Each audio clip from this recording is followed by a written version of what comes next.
The story begins with an author named Osamu Dezai walking toward a river with a woman by his side. Upon reaching the river, Osamu deems it the perfect spot for their planned double suicide, and the woman agrees.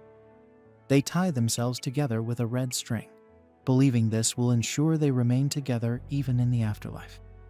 Just as they are about to jump into the river, a truck suddenly appears and hits them, teleporting Osamu to another world. Upon regaining his bearings, Osamu wonders if he has reached the afterlife, noting the Western-style surroundings. An elven priestess named Annette approaches him and explains that this is not the afterlife. She introduces herself as a guide for those who descend upon this world and tells him that he has been transported to a different world called Zauberberg, where he has been chosen to become a hero destined to bring light to this realm. Osamu is stunned by this turn of events, lamenting that he failed in his double suicide and ended up in a strange place instead. Annette observes that he seems to understand his situation, but he confesses that his life has been full of shame. As Annette tries to explain his mission, she notices that Osamu has poisoned himself and is near death. Quickly, she uses her skill called Purifying Light to detoxify him. Osamu, however, tells her she didn't need to save him and asks her to leave him alone. Annette insists that he is meant to be a hero and fulfill a great mission. Osamu dismisses her concerns, stating that he doesn't care about any mission and continues to casually consume poisonous pills, expressing his desire to find a place to die. Annette, bewildered, asks why he would want to die after being chosen by this world. Osamu retorts that he never asked to be chosen. Annette inquires if he encountered a truck, which Osamu confirms.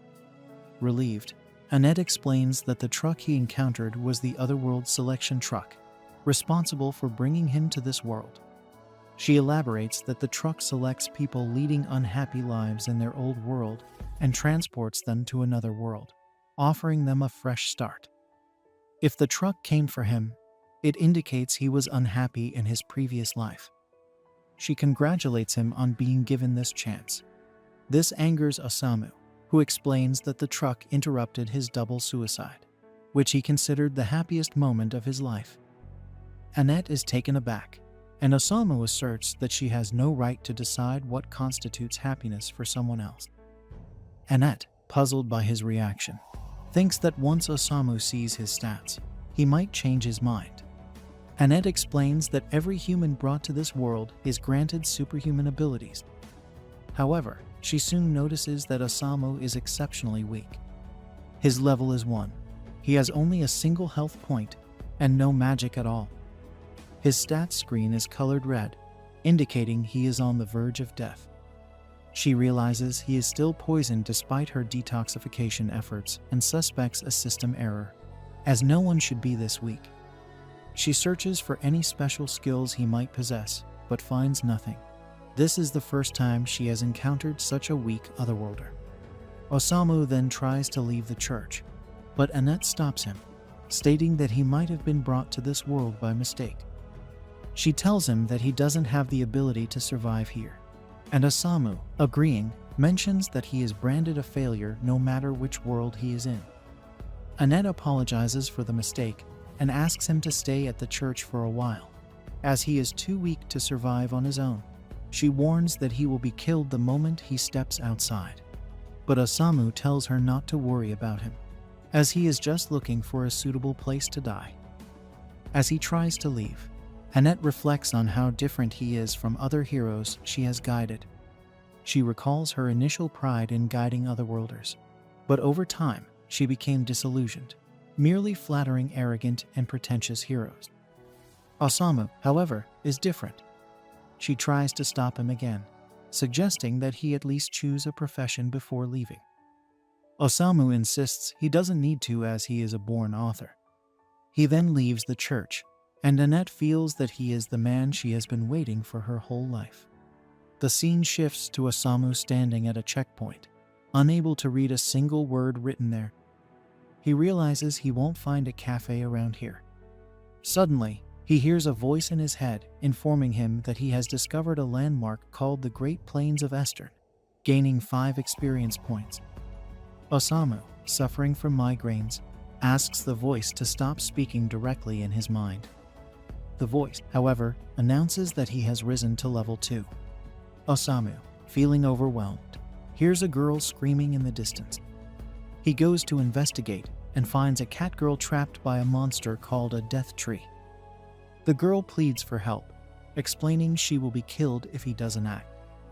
Osamu, noticing her oddly shaped ears, muses about the allure of dying women. The girl, desperate, asks if he has any weapons or spells, but Osamu is soon captured by the death tree as well. Hanging from the tree, the girl calls him useless. Osamu smiles, saying they don't have much longer to live, and the girl blames him for their predicament. She explains that death trees have a suction skill that steals life force, and they will both die in a few minutes. Osamu, excited by the prospect, asks if she feels the same. The girl, perplexed by his demeanor, tells him to not give up as he begins to feel weak. As the tree sucks the last of his life force, Osamu rides in pleasure, but he soon stops responding. The girl, fearing the worst, accepts this place as her grave. Suddenly, the death tree begins to rot, starting from the branch holding Osamu. In moments, the entire tree rots and breaks, releasing both of them. The girl, confused, realizes Osamu's poison must have killed the tree. The voice in Osamu's head announces that his poison dealt 300 points of damage to the death tree, raising him to level 3. The girl, impressed, asks if he poisoned himself on purpose, suspecting he pretended to be weak. Osamu lights a cigarette, explaining that every time he tries to die, something like this happens. He reveals that he has attempted suicide 5 times, but it has never gone as planned. The girl, not understanding his depression, is nonetheless grateful she survived and thanks him. She invites him to her place to properly thank him, asking his name while holding his hand. Osamu notices the red string on his hand and thinks about Sachin, the girl he tried to commit double suicide with. Ignoring the cat girl, he resolves to find Sachin, believing she must be in this world too since they were hit by the truck together. He declares that his new purpose is to find Sachin and attempt double suicide again. Meanwhile, back at the church, Annette prays to the gods, asking them to protect Osamu and let her meet him again someday. Osamu enters the church with Annette feeling relieved to see him again. But her curiosity is piqued by the presence of another girl with him. Osamu promptly explains that he has a question for her. He is searching for a woman named Sachin and asks if Annette knows where he might find her. Annette is taken aback by the fact that Osamu is now looking for yet another woman. The scene then transitions to Osamu and the cat girl standing in the plains outside the church. Osamu admits to himself that he has no idea where to find Sachin. The cat girl, trying to cheer him up, assures him that he will eventually find her. She suggests that since they have a long journey ahead, they should stop by the castle town of Wrath on their way to her place. As she attempts to lead Osamu by the hand, Annette intervenes, stopping her from holding his hand in public. The cat girl questions why Annette decided to join them in the first place. Embarrassed, Annette quietly gazes at Osamu, and the cat girl quickly deduces that Annette is in love with him. Annette, flustered, insists that her motives are not impure, and that she simply has a responsibility to protect this weak otherworlder. Surprised, the cat girl remarks that Osamu is an otherworlder, which, she believes, explains his strength. Annette is confused by this, as she knows Osamu is supposed to be weak, which is why she feels obligated to stay with him. The cat girl clarifies that Osamu killed a death tree with a single attack and saved her life. Annette feels devastated upon learning that Osamu and the cat girl have already formed such a close bond that he saved her life. She grows angry at the cat girl. At that moment, they both notice Osamu lying in a coffin. He tells them that he plans to sleep in it for a while and asks them to wake him up when they arrive at the city. He wishes Annette and Tama a good night. The cat girl tries to correct him, saying her name is not Tama. but Osamu is already asleep. Annette, feeling smug, takes satisfaction in the fact that Osamu only addressed her by the correct name. She then drags the sleeping Osamu towards the city, leading the cat girl to question whether Annette is truly a clergywoman. Meanwhile, elsewhere, a princess sits with a forlorn expression on her face. Afterwards, we see Tama and Annette struggling to pull a heavy coffin containing Osamu. Tama, frustrated with the weight, shouts at Osamu to come out and walk on his own. Receiving no response, she wonders if he is dead. Annette checks his stats and finds that his single hit point HP is still intact, reassuring Tama that he is merely resting. Tama tells Annette to watch her phrasing and scolds her for calling her by her name. Inside the coffin, Osamu thinks about Sachin and wishes to find her to commit double suicide together. The scene shifts to them arriving in town, where they wake up Osamu. As he sees the otherworldly town, he thinks it isn't so bad.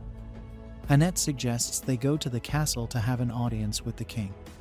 They head to the castle, leaving the coffin behind, which causes curiosity among the townspeople. Later, they meet the King of Wrath, who introduces himself as Thomas, and his daughter Charlotte. The king invites them to rest in the castle's bedchamber for the night. Tama and Annette praise the king for his kindness, but he mentions he has a condition for their stay. The king explains that he loves hearing stories from travelers and asks them to share pleasant memories from their journeys. Osamu, with a menacing look, asks if the king would like to know how it feels to sleep in a coffin. The king, frightened, wonders if he is being threatened. Annette quickly changes the subject by complimenting the princess's beauty, and the king reveals she is getting married soon. The king then asks for their advice on whom his daughter should marry. Two men are brought into the throne room: Gomez, a valiant knight, and Otto, a minstrel known as the Voice of Love. The king explains that due to increased monster activity influenced by the wrathful Dark Lord, he is too old to deal with the threat himself. Therefore, he has decided that one of these two men will marry his daughter and become the next king. However, Charlotte has yet to choose between them. The king asks for their advice on this critical choice. Osamu bluntly states that he has no idea and criticizes the king for asking travelers to decide such an important matter. He calls the king a tyrant for ruling his daughter's life and declares that he is not even fit to be a king. Osamu then tries to leave, stating that he has no right to speak since he feels unworthy of living in any world. Annette and Tama apologize on his behalf, explaining that Osamu is an otherworlder and doesn't understand how this world works. The king, surprisingly understanding, forgives Osamu after learning of his otherworldly origins. Later that night, Osamu struggles to sleep in their room. Annette wakes up and asks if something is troubling him. Osamu reveals that he never sleeps well. Annette hesitantly asks about Sachin, but Osamu remains silent. She then notices a tail sticking out from his sheets and finds Thomas sleeping on his thighs. Annette wakes the shameless cat with a punch to the gut, questioning how she can casually sleep on a man's thighs. Tama angrily explains that she was just feeling cold and followed the natural instincts of her species, leading to more bickering between the two. Osamu leaves the room to escape the incessant bickering between Tama and Annette, wandering around the castle until he encounters the princess gazing solemnly at the beautiful lake scenery. He strikes up a conversation, remarking on the lovely view. She agrees, and he darkly muses that the tranquil lake makes him want to drown himself. The princess, bewildered, asks if he is truly so troubled that he wishes to end his life. Osamu replies that she appears more troubled than he is and inquires about her worries. She confides in him about her dilemma in choosing between Gomez and Otto. She explains that Gomez, though a recent addition to their castle, has quickly become their most dependable soldier, earning her father's trust and being a sensible choice for the future of the kingdom. However, Otto, her childhood friend, has always been there for her, singing songs to lift her spirits. Unsure whom to choose, she feels torn between duty and affection. Osamu empathizes, sharing that his life has been a continuous series of troubles, marked by multiple suicide attempts and great inconvenience to his family. However, he emphasizes that he never asked anyone else to decide his fate. He advises the princess to listen to her own desires and make a choice based on her heart, then leaves her to ponder his words. The next day, Osamu and his companions are summoned for another audience with the king. The king announces that Charlotte has finally made her decision regarding her marriage. He asks them to witness her choice. Annette thinks Gomez would be best for the kingdom's future, while Tama prefers Otto, believing he is a better match for the princess. Before they can start arguing, the king instructs Charlotte to stand before her chosen suitor. To everyone's shock, she takes Osamu's hand and declares that she will commit double suicide with him. Annette faints from the shock of Osamu having another woman in his life. Charlotte explains that after talking with Osamu, she realized that Otto only sought her company to perform his new songs, even when she was happy. This revelation makes it clear that he was using her for his own satisfaction. Additionally, she finds Gomez unappealing due to his odor. The king urges his daughter to choose a husband, but Charlotte angrily retorts that he never considered her feelings and reveals that she doesn't want to get married at all. She appreciates Osamu for being the only one to respect her opinion. Understanding her reasoning, Osamu agrees to the double suicide plan. However, before they can proceed, Gomez removes his helmet and transforms into a minotaur. He confesses that he planned to take over the kingdom and offer it to the Dark Lord, but didn't expect the princess to see through his disguise. Confused, Osamu asks if Charlotte knew his true identity, but she had no idea and simply thought he smelled bad. Flustered, the Minotaur declares that he will kill them all. Tama tries to wake Annette, knowing she can't fight the beast alone. Soldiers attempt to subdue the Minotaur, but are easily defeated.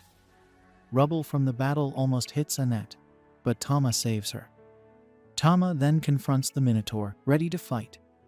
Otto, the minstrel, tries to assist, revealing his surprisingly high level of 89. He sings a song, but it has no effect.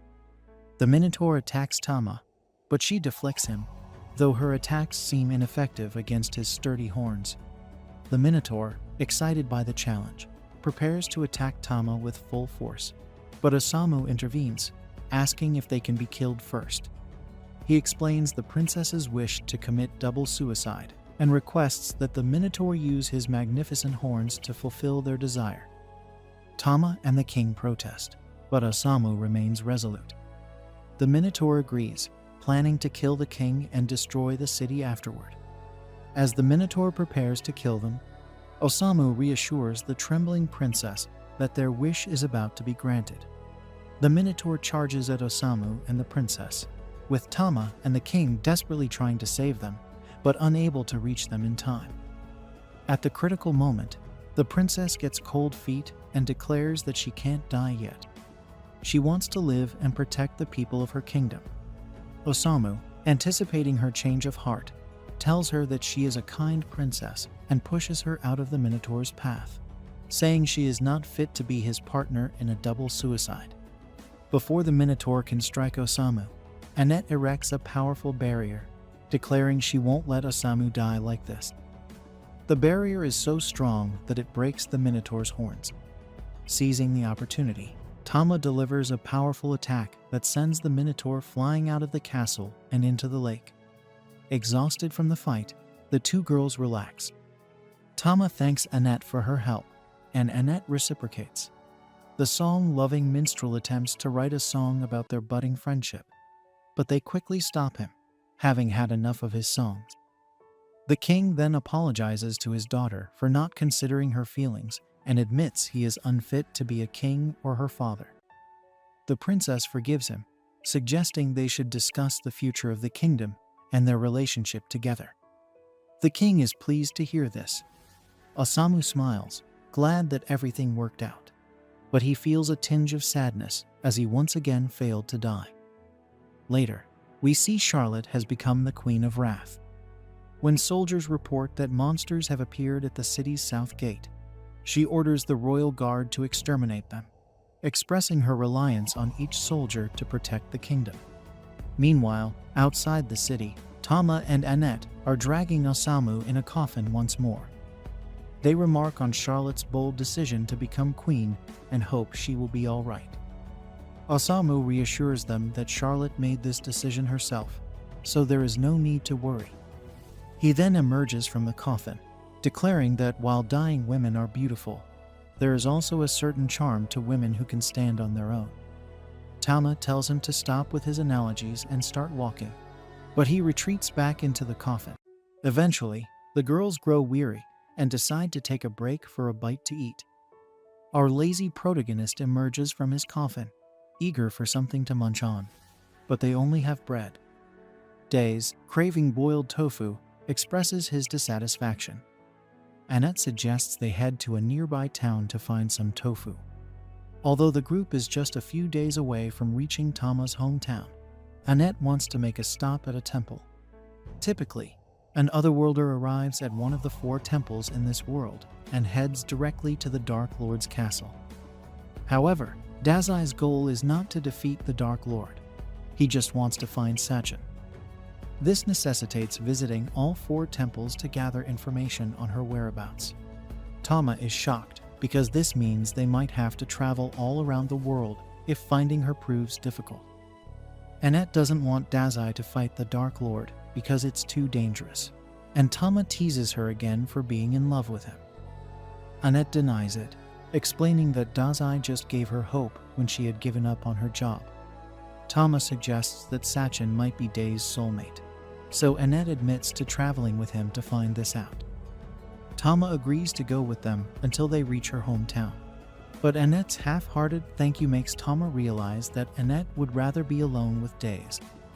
Annette quit her job, so Tama wonders if she will even be allowed into the temple.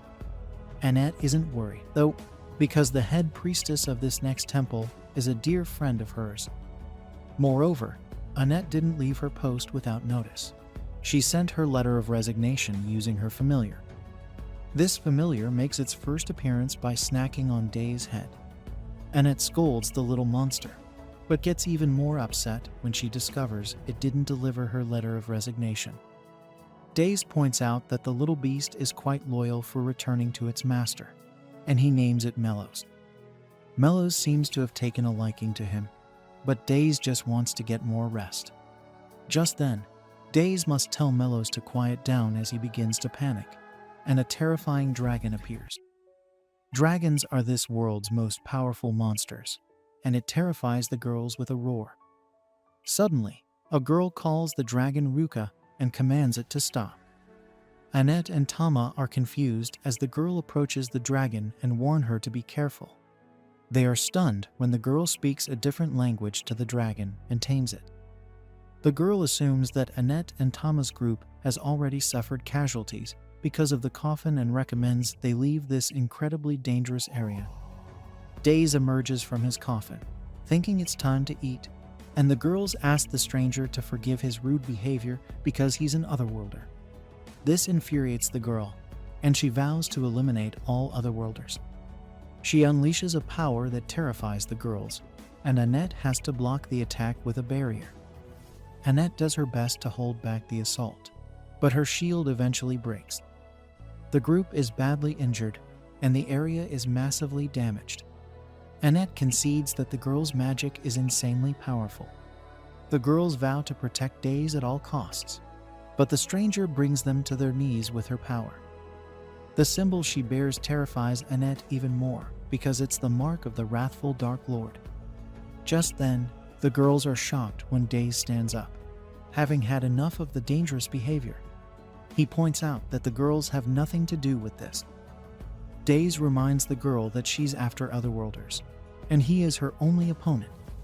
He tells her to do as she pleases, revealing that he's prepared for his life to end at any time.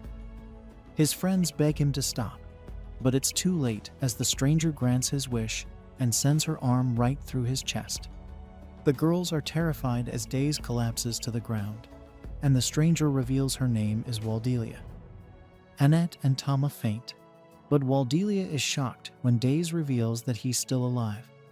He can tell that Waldelia has a lot of hatred inside her, and Days says he can relate, as he has lost his mind to intense hatred before as well.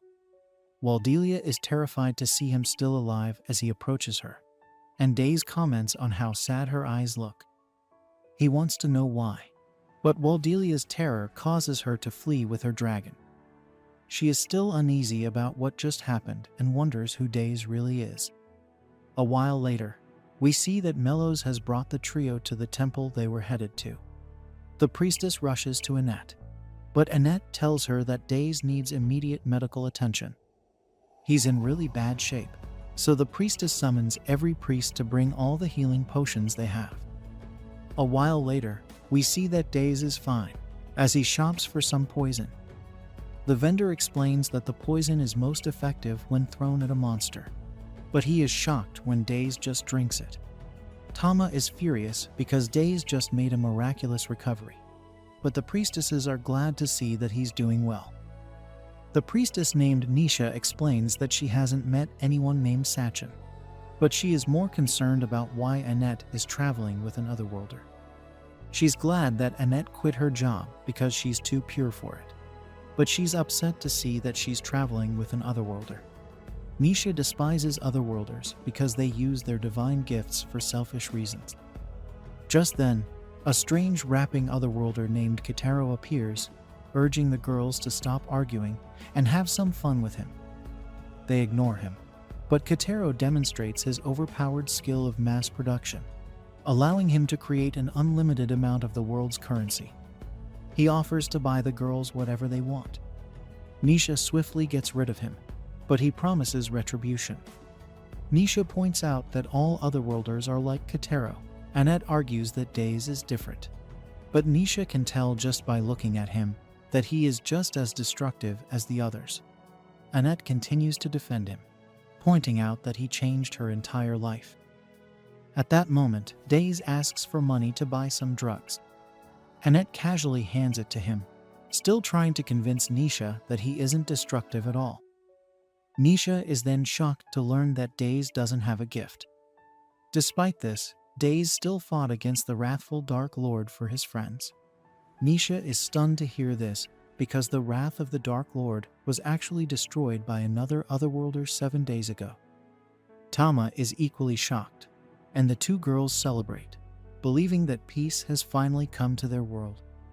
However, this makes them question who the girl with the dragon was. It's also strange that Days arrived 7 days ago, the same day that Annette's life changed completely. The biggest question remains: if this world no longer has a Dark Lord, why was Days brought here in the first place? Just then, the girls are startled as Days tears up a bunch of papers. Days dramatically explains that he was trying to write about the events that have happened since he arrived in this world. He was struggling to write, and now he is despairing over it. Annette eagerly waits to hear what he wrote about their first meeting, but her heart is shattered when Days reveals that he didn't write about her at all.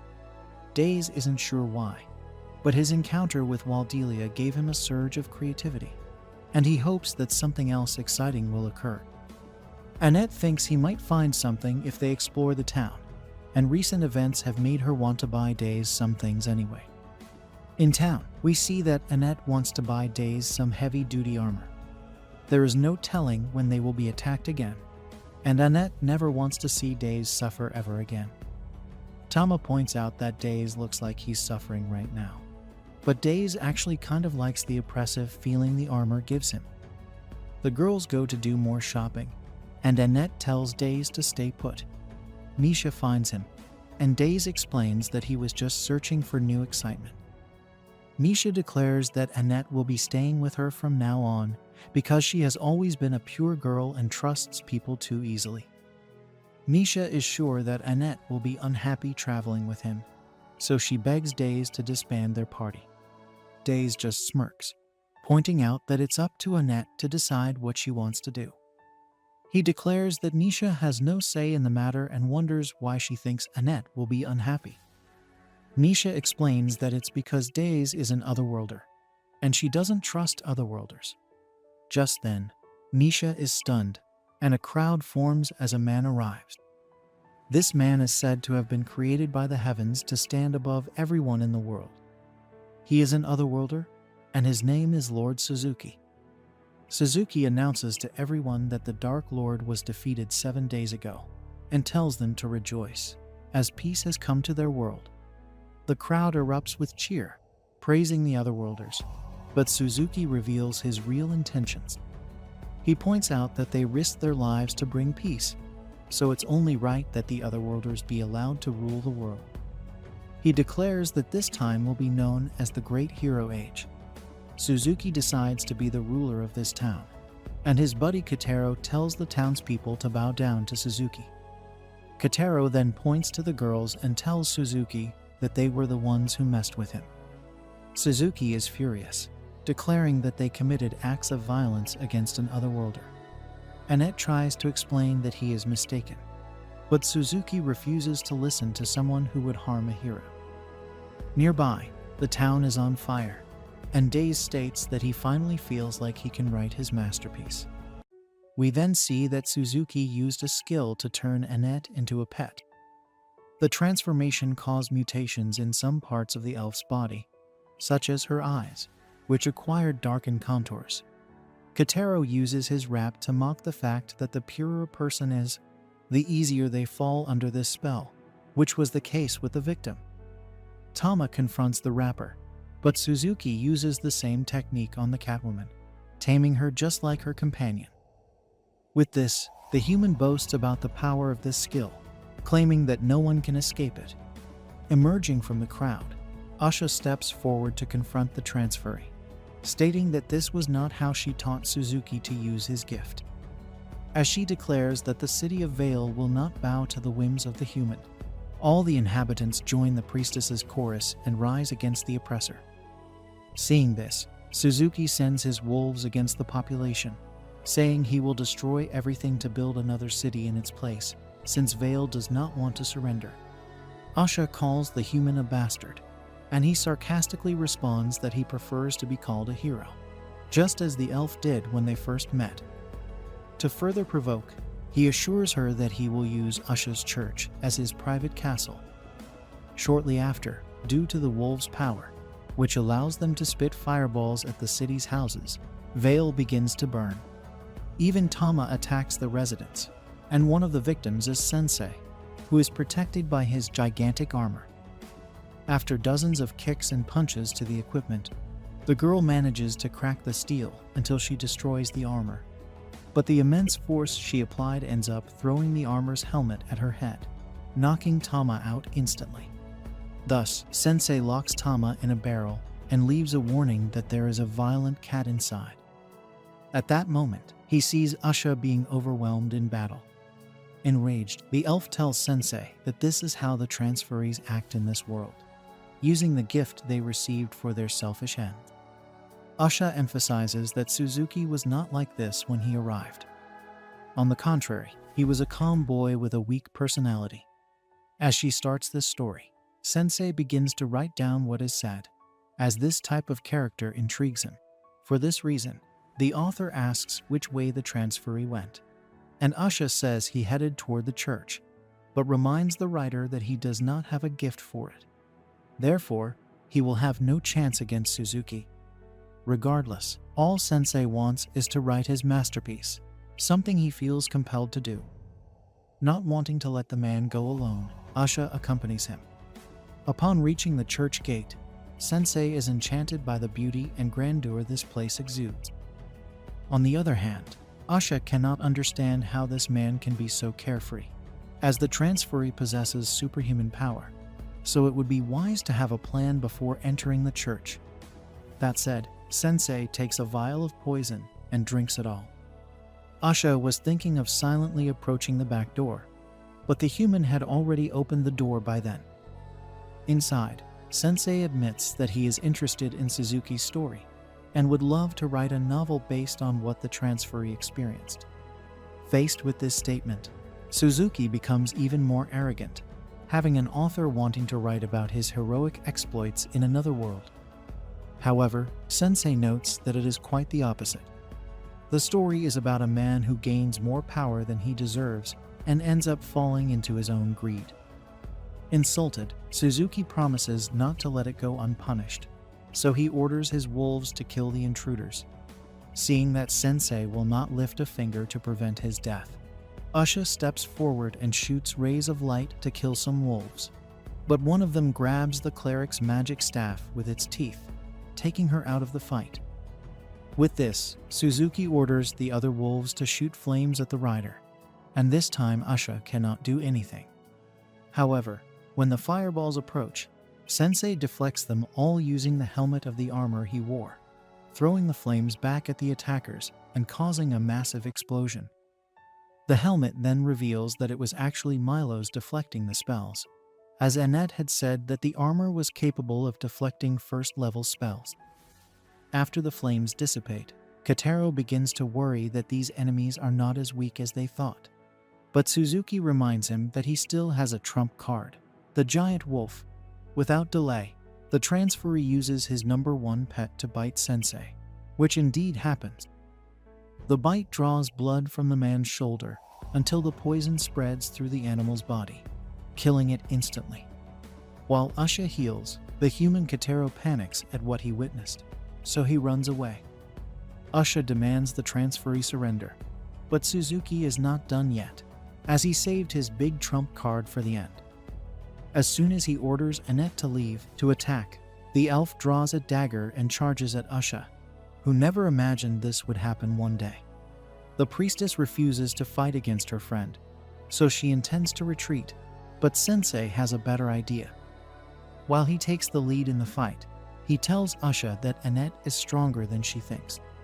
Suzuki laughs at the rider's attitude, believing that his domestication skill cannot be cancelled, but Sensei is sure that the elf can still choose her own destiny, and it is not Suzuki who will dictate it. With her neck against Annette's blade, Sensei asserts that his companion is not a bird in a cage. As she hears these words, the elf holds the blade with her own hand, as if she is in an internal struggle between beheading the human or sparing him. Losing patience, Suzuki reinforces his commands with more mana, causing Annette intense physical pain. In her mind, she feels trapped like a bird in a cage until Sensei appears and encourages her to stab the dagger into her own leg. After doing so, she collapses and Sensei catches her. She returns to normal, much to Usha's relief. Sensei asks Usha to heal her friend, which she does while recalling Suzuki's earlier claim that Annette was stronger than she seemed. Suzuki drops his arrogant facade, revealing genuine fear as he watches his main skill being dismantled. Impulsively, he grabs the dagger and nearly takes his own life. However, Sensei stops him because he needs the dagger to finish his book. He questions Suzuki about his story, taking him back to his past on Earth, where he was a weak kid who couldn't stand up to bullying. Suffering daily verbal and physical abuse, Suzuki was treated like a pet by older kids, unable to defend himself. This experience explains his gift in Zauberberg, allowing him to control others. He considered ending his life, but lacked the courage. His life was dominated by cowardice and cruelty, feeling that no one could help him. Then, one day, he was hit by a truck and brought to Zauberberg. In this new world, he became a hero with the responsibility to save it from the Demon King of Wrath, using a powerful gift. Over time, he adapted and used his domestication ability to bring wild wolves to his side as companions. Despite this, he wasn't treated as a hero in Zauberberg either. The inhabitants were just as malicious, but now he had the power to react and wouldn't let this opportunity slip by. Suzuki doesn't believe he's done anything wrong because, in his mind, he will always be a nobody without determination. After hearing his story, Sensei concludes his novel based on Suzuki, a weak man who hoped to be a hero, but couldn't even become a villain due to his weakness. He titles the book Failure in Another World. Sensei thanks Suzuki for the content, but doesn't call it a masterpiece. He tears out a page, creating a magical circle that sends Suzuki back to Earth. Annette, shocked, checks Sensei's status and notices he now has the gift of writing. Usha believes this might be a special ability activated against other transfers, indicating Sensei was brought to Zauberberg to fight these supposed heroes. Frustrated, Sensei collapses, dejected at failing to write his definitive work. He wonders if he will ever find the inspiration he needs. Usha, watching the scene, wonders who he really is. Finally, Sensei asks what happened to Suzuki. In Vale City, the wolves that were once tamed by the transfers are now free. Tama, no longer Suzuki's pet, emerges from a barrel, confused by the chaos. Meanwhile, Usha gives Sensei a coffin with impeccable craftsmanship and golden details. She tells Annette that Sensei might play an important role in Zauberberg, and that his journey will be difficult and painful. Annette thinks Usha will prevent her from accompanying him, but Usha insists her friend stay by Sensei's side to protect him. Before Sensei leaves, Usha asks if Suzuki became like this because he gained more power than he deserved. Sensei isn't sure. Usha fears Suzuki will return to a miserable life on Earth, but Sensei believes it's up to Suzuki to decide if he will change. Back on Earth, Suzuki submits his resume at a local market to resume a normal life. The interviewer asks why he dropped out of school, triggering memories of Zauberberg. Seeing his anxiety, the interviewer gives him a chance, asking him to start his new job tomorrow. As he leaves the market, Suzuki feels the cold and extends his hands to appreciate the snowflakes melting on his skin. We then see, in Sontag, a northeastern region of Zauberberg, the renowned Weiss Cathedral hosted members of the Papal State, including Usher and Bishop Wolf, a clergyman bold enough to drink within the sanctuary. According to him, reality is for those who can't handle alcohol. He claimed the drink helped him endure the stinky dwarves he dealt with daily, unlike his colleague who worked with the demi in her jurisdiction. Suddenly, a servant of God with a strangely demonic appearance reminded Wolf that he shouldn't make such prejudiced comments in the Papal State. This goblin, the first non-elf appointed as a priest, had reached the rank of archbishop through exemplary work, which didn't necessarily please all church members. Feeling provoked, Wolf pointed his finger at his colleague's face and asked if the goblin wanted to switch jurisdictions with him, since he always got the hardest jobs. The colleague reminded him that the tasks clerics received depended on their behavior in the church, meaning Wolf should correct his habits instead of pointing fingers at others. During this exchange, Cardinal Miller asked everyone present to take a seat. With everyone at the table, he requested each member to report on their region, but first needed to address another matter. Interrupting the meeting, a clumsy cleric arrived at Weiss Cathedral via teleportation, stumbling and falling face first in front of her colleagues. As the others didn't recognize her, the cardinal introduced her as the new bishop of the Erston Temple and took the opportunity to ask everyone to introduce themselves to the newcomer while giving their reports. First up was Annette's substitute in the Deanstark region, the Holy Land of Mountains and Flames. Her name was Aria, an inexperienced cleric who forgot to mention that Charlotte, the daughter of the King of Wrath, had inherited the throne, earning a scolding from the cardinal. After this blunder, the goblin finally introduced himself as Elton, Archbishop of the Verdun Temple in the Midwalk region, the Holy Land of Lakes and Water, where, according to him, peace reigned under his jurisdiction, a testament to the Pope's authority. He also warned Aria that it was strictly prohibited to be late, putting a look of panic on the young elf's face. Next, Wolf introduced himself as the cleric of the Dritten Temple located in the Samstag region, the Holy Land of Deserts and Earth. Although it was far from the other regions, they were managing well. The cardinal mentioned frequent conflicts among the dwarves, and Wolf highlighted that he was almost assaulted while trying to mediate a dispute. Lastly, Usher reported that she led the Zweiden Temple. A few days ago, in her jurisdiction of Donnerstag, the Holy Land of Forests, an otherworldly inhabitant went on a rampage and destroyed half of the city of Vale. Usher was mobilizing labor to repair the area. Coincidentally, Miller convened this meeting to discuss the transferred individuals, as the Demon King of Wrath was defeated by a group of these summoned humans. Consequently, the Pope decided to seal the magic circles that connected the otherworld to Zauberberg to stop the summoning of transferred individuals. With this news, Elton expressed joy at seeing his people free from the Demon King, while Wolf was glad to be rid of the humans. However, Miller announced that this story was far from over, as the 7 transferred individuals who defeated the Demon King of Wrath had taken the demon's lands for themselves. Recently, the Pope received a declaration from the 7 stating that they would use their power to transform Zauberberg into a utopia. This situation was a real blow to the Pope, who believed the transferred individuals were angels sent to save this world. These beings, once considered children by the papal authority, now saw him as prey. In other words, a war had been declared between the transferred individuals and the World Church of Helsahan, as these true fallen angels began to show their claws in various regions of the Free Kingdom.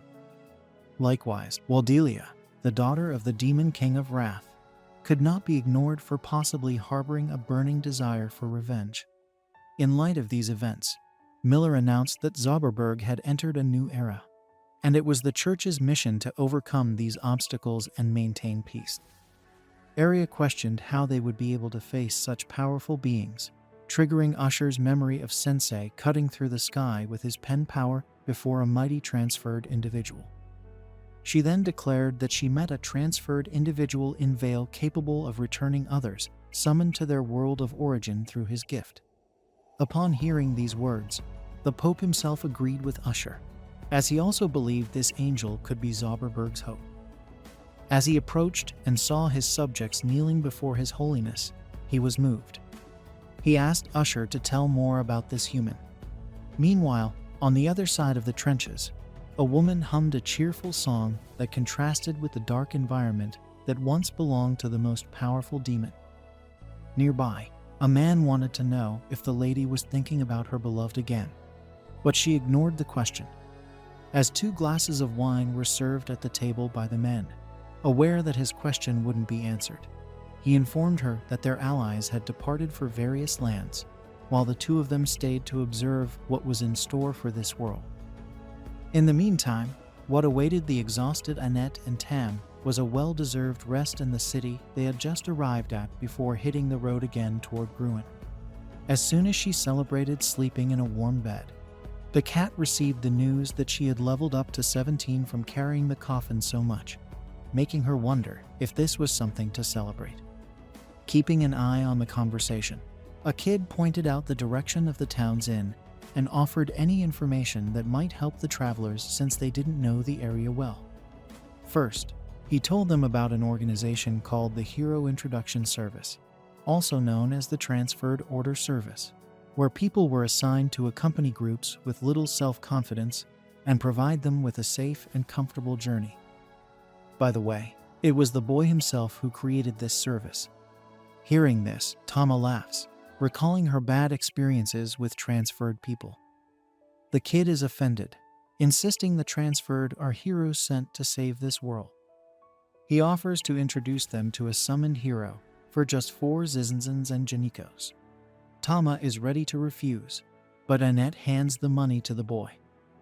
Tama reminds her that 4 Zizinzan doesn't grow on trees, but Annette thinks it's pocket change if it keeps Sensei safe. The boy, looking smug, asserts that a life has no price, and the dead man in the coffin would smile in heaven, knowing a hero was accompanying his friends. Suddenly, Sensei opens the coffin and apologizes for still being alive, almost giving the boy a heart attack. The boy yells that the corpse spoke. Sensei, offended, clarifies that he's not dead yet. Annette assures the boy that Sensei is a hero, though the kid doubts heroes look like zombified vampires. The boy grabs the 4 Zizinzans and runs off, introducing himself as Nur. Despite seeming like a scam, he promises to bring a real hero. Tama thinks it would be good to have this hero carry the coffin, but Annette insists on doing it herself. As night falls, the innkeeper, tired of them lingering, asks if they are staying the night. Annette says they are waiting for someone, but Sensei knows the boy won't return. According to the author, that rascal has the eyes of an adult. The rabbit girl deduces they are talking about Nur, the big myth, the most talkative and wretched kid in all of Zauberberg. Annette is furious at losing her money, while Sensei is curious about Nur's story. The rabbit girl explains that Nur, an orphan, deceives unsuspecting visitors for a living. Without an adult to guide him, he fools people indiscriminately. The innkeeper feels sorry for him, but acknowledges he is deceiving people. She argues that if heroes existed, Nur wouldn't be a street kid. The reflection in his blade shows only himself, his only company on a lonely journey.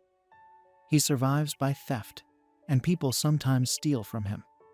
A regional bandit group exploits his fragility, counting the coins he gathered as a child thief. Nur nervously asks what they will do with him. One thug asks the same question, making Nur swallow dryly. Desperate, he bluffs that his transferred friends won't let it slide if he disappears. But the truth is they kidnapped him. The leader shows off a crossbow capable of piercing a dragon's armor and comments that Nur has been making money using their names. So he will have the honor of bragging in the afterlife about being killed by a hero. With the crossbow pointed at his head, Nur wonders if these are the heroes meant to save the world. Just before the fatal shot, Sensei arrives, pointing the crossbow at another thug's knee, causing him to scream. Another thug discovers Sensei is also from another world. Seeing Sensei's low life point and poisoned state, they dismiss him as a threat.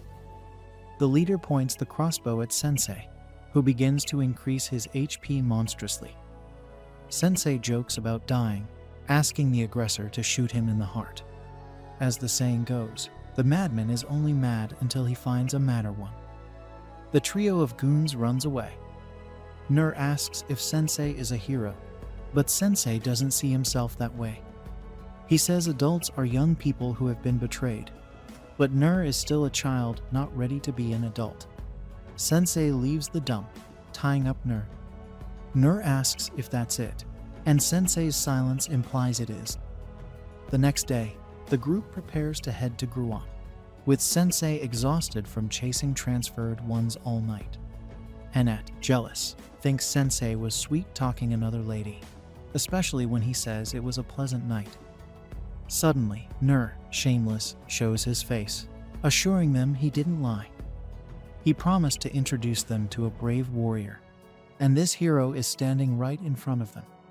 As Sensei walked, his desire to end his life grew stronger, which scared Boyer, who tried to warn their companions about Sensei's state. Although they understood, they acted like nothing was wrong because they knew him well.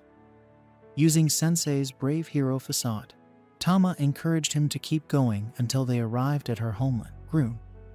The cat girl, happy to be back, promised to lead everyone inside, but the local guards instead pointed their spears at them and threw them all in jail. Tama was separated from the others, and Nur thought it was because of something she had done, but Annette insisted that Tama was no thief. While Sensei used Milo's as a pillow, he asked the elf how people were executed in this world. The cleric refused to answer, knowing Sensei was fantasizing about Tama. Determined to escape, Nur quickly picked the lock, which prompted Annette to remark that it wasn't a skill a hero should have. Sensei put a hand on Nur's shoulder, and instead of praising him, questioned why he got involved in their situation. Unfortunately, the guards noticed the commotion, tied them up, and sent them to King Siberian. Minister Breard accused them of kidnapping the kingdom's princess, Matilda. Suddenly, Matilda entered the throne room and told her father that she wasn't kidnapped. She was just traveling to improve her skills and met these people along the way. She asked Annette if her story was true, and Annette, addressing Tama as Your Royal Highness, scared the cat girl. Tama, also known as Matilda, asked her father to release her friends, but the king refused unless his daughter promised to act more like royalty. Looking at her friends, Matilda agreed to her father's demands, effectively saying goodbye to her adventurous life. The prisoners were freed and went to an inn to eat. Nur devoured the food as if it were his last meal, while Sensei, having missed his chance at a dramatic death, took sedatives. Nair admitted he didn't know Tama was a noble, and Annette recalled being rude to her, which was why she feared the gallows. A waitress named Kajika, who used to serve Matilda, overheard their conversation and asked about the princess. Sensei, eager to learn more about Tama's past, asked Kajika to share her knowledge. Despite Annette's warnings about digging into a princess's past, Sensei insisted she was still just Tama to him. Meanwhile, Matilda watched from a window as a figure on a rooftop unleashed a power that destroyed the throne room. The king and guards rushed in to find a man named Kaibara, known as the fallen angel of gluttony, sitting on the throne. Kaibara announced his intention to consume the nation, and the soldiers prepared to fight. However, Kaibara used his cursed mouth to devour the guards, preferring the tender flesh of young demi-women. Outraged, King Siberian declared he would not let Kaibara leave alive. As a level 56 warrior with the divine beast's fist, Siberian fought Kaibara, using his thunder ability and wild cat palm technique. Kaibara, amused by the challenge, summoned his dark powers, but Siberian skillfully evaded the attacks and prepared to unleash his ultimate technique. As Tama appeared and called out to her father, Kaibara quickly realized he was facing a young demi, and the princess recognized the man from the rooftop. Tama stepped up to fight, but her father told her to stand back, saying she could not replace Leon. Kajika mentioned that Matilda had a twin brother named Leon, who was destined to inherit the throne. The people of Grun believed their civilization would thrive under the rule of the brave Leon and the kind Matilda. However, a storm struck 10 years ago, and while returning to the castle, Prince Leon and Queen Lapoma were killed in a landslide. After their deaths, the king became reclusive and depressed for a long time. Matilda saw her father suffering and didn't know what to do until she confided in her loyal maid Kajika, who decided to take Leon's place as the warrior heir her father always wanted. Unfortunately, this decision only brought conflict between father and daughter, and the consequences are still seen today. During the battle, Siberian claimed that Matilda's abilities were useless, enraging the young girl and causing her to attack recklessly. Without holding back, Kaibara launched his monstrous mouth at the girl, prompting Siberian to save his daughter at the cost of losing part of his arm to those sharp, interlocking teeth. Kaibara mocked the father's love for his daughter, lamenting that Siberian could no longer use his ultimate technique without the arm he just lost. The angel made sure to emphasize that he had just chewed the king's limb.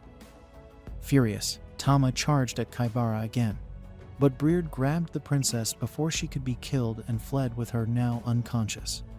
Coincidentally, upon reaching the middle of the city, the minister encountered the travelers who brought the heiress and warned them that a transferred one was attacking Grun. At that moment, an explosion occurred, alerting the entire population. When everyone looked at the scene, the dust settled, revealing King Siberian chained and kneeling before all. Kaibara introduced himself as the new king of this land and announced that he would not be an oppressive ruler, but he needed to fulfill his desire to consume the demi-flesh living here, focusing on the weak ones. A commoner threw a stone at the transferred one, who swallowed the demi without ceremony, causing panic among the population. Monsters prevented the inhabitants from fleeing, while Sensei wrote a story in his notebook. Soon he took Tama's hand and understood that she was the heroine of a tragedy. But the heroine he sought would never accept her tragedy meekly, so the princess needed to wake up and show the rest of her story. Unconscious, Matilda dreamed of advice she once received from Kajika, then woke up in this old friend's house and panicked to know what had happened when she fainted. Breard explained that the fallen angel took the capital and held her father hostage. She returned to her furious state, and this time prevented the minister from trying to control her. Annette mentioned the tragedy of the Claylan Pass, which took the lives of Tama's brother and mother. According to her, There isn't a citizen who hasn't shed a tear over this tragedy, proving that the people love the royalty of this nation. In other words, if they lose Matilda too, it will be even worse for them. Therefore, the cleric wanted Matilda to stay out of this. After all, Annette knew a secret along with Sensei to return the transferred ones to where they came from. Matilda understood the situation and let her friends go. Then, the group encountered two ogres guarding a passage further ahead. Sensei stepped forward and claimed to the monsters that he and his colleagues came to be eaten after being moved by the king's speech. Knowing the author's history, his friends worried that he was seriously ill, while the ogres, not expecting this, had no idea how to react. Thus, within some time, the trio was behind bars again, and Annette began to rant about having her freedom taken away. Sensei confessed that death was a good thing, but that this was not the moment for that. Then he took Nur's hat, where he found the clip that the boy must use once again to save the group. Meanwhile, Minister Beard arrived in Matilda's room to deliver soup to her, but the princess had escaped through the window. In the throne room, Kaibara reflected on which demi he wanted to devour next, with Siberian, in a state of absolute rage, beside him, chained and bloody. Soon, the ogres arrived to tell the story of the human who wanted to be eaten. But Tama interrupted with brute force, knocking down the monsters without mercy. Siberian regretted that his daughter made this decision, unlike the fallen angel of gluttony, who rejoiced to see his most desired dish before him once again. Tama agrees, and her father sighs, wondering what he will do with her. Later, Tama's mother, Lapoma, is seen tending to her hair and mentions that she heard about the trouble Tama caused with her father again. Tama expresses her frustration, stating that she hates her father and wishes she could learn martial arts too. She laments being born a princess. Her mother advises her to stop speaking like that and begins to tell her something important, though the story doesn't reveal what it is, transitioning back to the present. In the present, Tama's father confronts her, questioning why she has returned. Kaibara smugly states that he knew she would come back if he used her father as bait. Tama vows to defeat him, but Kaibara, relishing the challenge, decides to use her for his entertainment before killing her. He launches a lightning attack, sending her flying. As she recovers, Tama realizes the attack is her father's technique. Kaibara explains that his overpowered skill allows him to gain the abilities of those whose flesh he consumes, including the ability to use their skills. He taunts Tama, saying he will tear her apart using her father's power, and then eat her. Meanwhile, Osamu insists that this room is sufficient. They enter and discover that it's the queen's room. Despite the others' warnings, Osamu searches the room, eventually finding a locked drawer. He convinces Nur to unlock it by flattering him, and they find the Tama recalls a memory of Leon training in the forest, where she had asked why he continued to train despite disliking fighting. Leon had explained that while Tama had more talent for martial arts, he needed to work harder to protect their family and kingdom. Inspired, Tama rises once more, determined not to give up, knowing Leon would do the same in her place. Amused, Kaibara admits he enjoys eating spirited opponents like her. Kaibara then reminisces about his previous life, where he was a rich, pampered child who felt more like a pet than a son. Despite having everything he wanted, he felt empty and sought to feel alive, leading to violent outbursts. His unfulfilled desires only deepened his sense of being caged, and after a life of anger and emptiness, he was hit by a truck and sent to this world. Now, he revels in his newfound freedom to eat as he pleases. He taunts Tama, preparing to consume her, but Osamu intervenes. Kaibara's fangs freeze at the sight of him, and he is puzzled by the strange feeling his instincts are giving him. Osamu's presence disrupts Kaibara's attack, and Annette declares that Osamu has the power to banish otherworlders from this world. She urges Osamu to write Kaibara's story and send him back, but Osamu refuses, dismissing Kaibara's tale as boring. Annette notices Nier has been knocked out, and Tama blames herself for the situation. She believes none of this would have happened if she hadn't insisted on fighting and trying to become like her brother. Overcome with guilt, she begins to cry, but Osamu consoles her, handing her a book. He tells her that it's a story he dedicated to her and asks her to read it. As soon as she opens the book, the pages seem to come alive. Annette, watching in awe, wonders if Osamu's gift works on non-otherworlders too. Kaibara attempts to attack her, but she blocks with her shield. In the process, Tama lost sight of her true self, but her late mother had once told her who she was meant to be. Tama then recalls her mother's words, reminding her that her life is her own to live, and she should follow her desires. When Tama expressed doubt, saying her father would never allow it, Lapma reassured her that she would convince him, revealing that even her father wanted her to be happy. Osamu then asks Tama whether she will live as the ideal princess her father envisions or as the ideal prince in place of her brother. Conflicted, Tama hesitates. This realization breaks the mental chains binding Tama, releasing a golden energy from within her. Her father, observing this, notices that she has manifested the crest of the divine beast, a power Tama first displayed as a child. Her brother had been amazed and wanted to tell their father, but Tama stopped him, knowing their father would disapprove, as he didn't want her practicing martial arts. Their father had overheard and now realizes he was the reason Tama sealed away her talent. He regrets suppressing her abilities in an attempt to protect her and acknowledges his mistake. Kaibara, intrigued by Tama's newfound power, reveals that he has finished digesting her father's flesh. He mocks her, claiming that if this were a manga or anime, she might enjoy a happy ending with her awakened power. But in reality, he is a predator, and that won't happen. Osamu is skeptical, and Tama launches an attack using her father's skill. Kaibara counters with the same skill, but Tama's move was a feint, and she surprises him with a headbutt. She then uses her father's special technique, King's Fang, to defeat him. Exhausted, Tama collapses, and her father catches her. Annette offers to heal her, praising her for her bravery. Later, Osamu returns Lapma's journal to the king, who is astonished that Osamu read it without permission. Despite this, the king is grateful that Osamu guided his daughter and saved her, choosing to let the transgression slide. Osamu humbly says he merely wrote a book.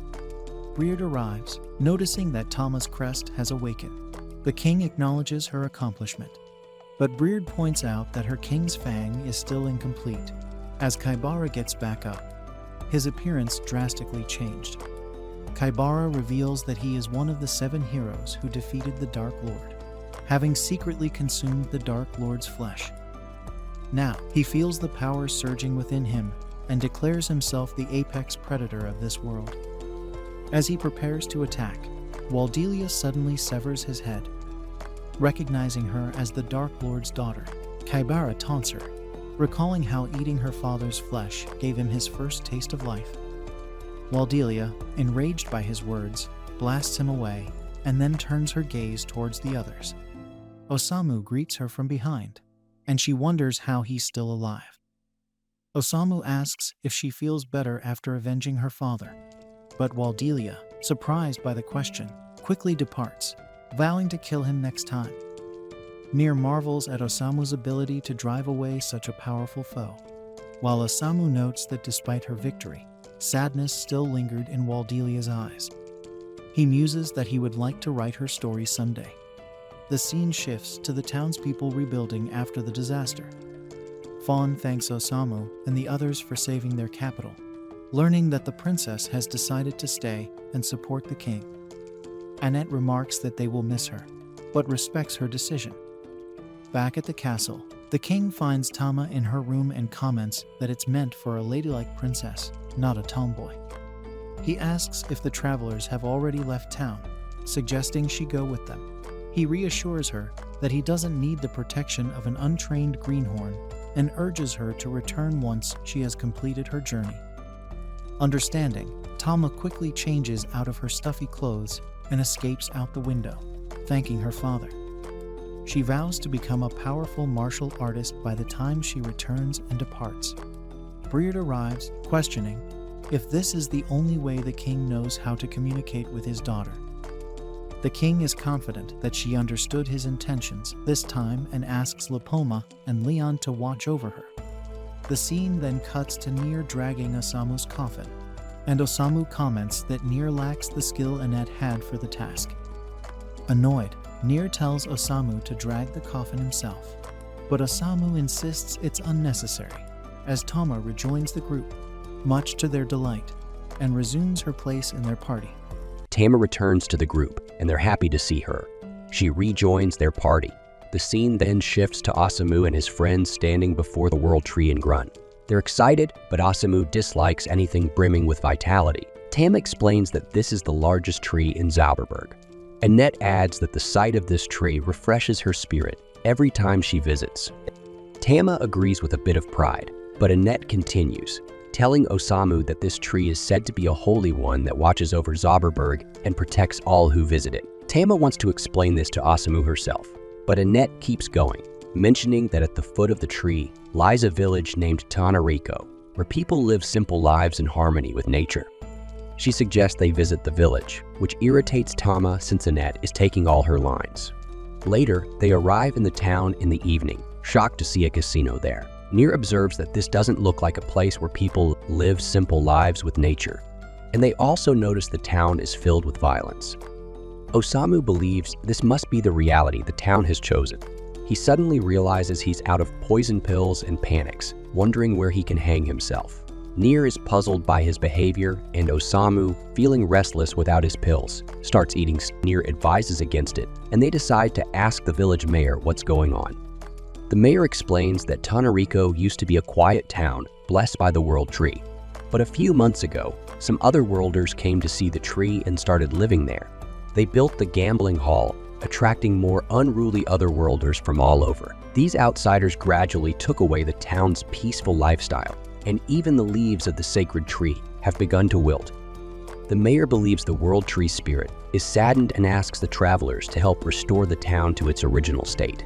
Osamu, still depressed about his lack of poison pills, demands the mayor restore his pill jar first. Suddenly, another otherworlder named Ada arrives and offers to save the world tree, revealing that he's also an otherworlder. Annette and the others are cautious, but Ada assures them he's different from the others and desires peace for this world. Ada asks the village chief to let him handle the task, and Annette likes the idea, suggesting they help him. But she then notices Osamu is gone. Meanwhile, Osamu wanders through the town, disturbed by how healthy he feels. He decides he needs to do something about it, and spots a smoky cave. Drawn by its aura of immorality, he enters. Inside, he sees addicts smoking something, and realizes this is what he's been looking for. He takes a deep breath, inhaling the smoke. A mysterious girl approaches him. Noticing he's new around there, she menacingly offers to take him somewhere more fun.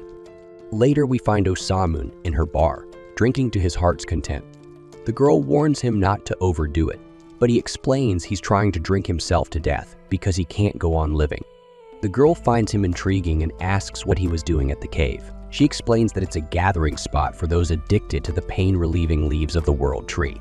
Osamu reveals he lost something precious to him, and the idea of being healthy all the time keeps him awake. The girl offers to help him sleep peacefully, mentioning that she's a dancer. She offers to perform for him, but Osamu, with bad memories of dancing, says he doesn't understand what's so great about it. Despite this, the girl dances, changing his mind, and Osamu thinks it's a pleasant night, where Annette is crying over Osamu's disappearance. Yamada asks if something is wrong, and Nier explains it's because one of their friends is missing. The girl then carries Osamu back to the house. Annette is devastated to see him with another girl, and the village chief asks the girl, named Ishi, why she's there. He says she's banned from the village, and Ishi leaves saying she just came to drop off the man. The village chief remarks that yet another person has fallen victim to her, and Tama asks who she is. The chief explains that Ishe is also known as the Witch of Tanariko. Tama finds this ominous, and the chief continues, saying that when the otherworlders started building the gambling hall, the villagers were powerless to stop them, but Ishi was different. She gained favor with the other worlders and opened a bar next to the hall. Yamada realizes she's a traitor, and the chief says Eshi has always been mysterious. They know nothing about her age or history, but they left her alone since she seemed harmless. However, she turned out to be a trickster, now making a fortune by charming fallen otherworlders with her liquor and dancing.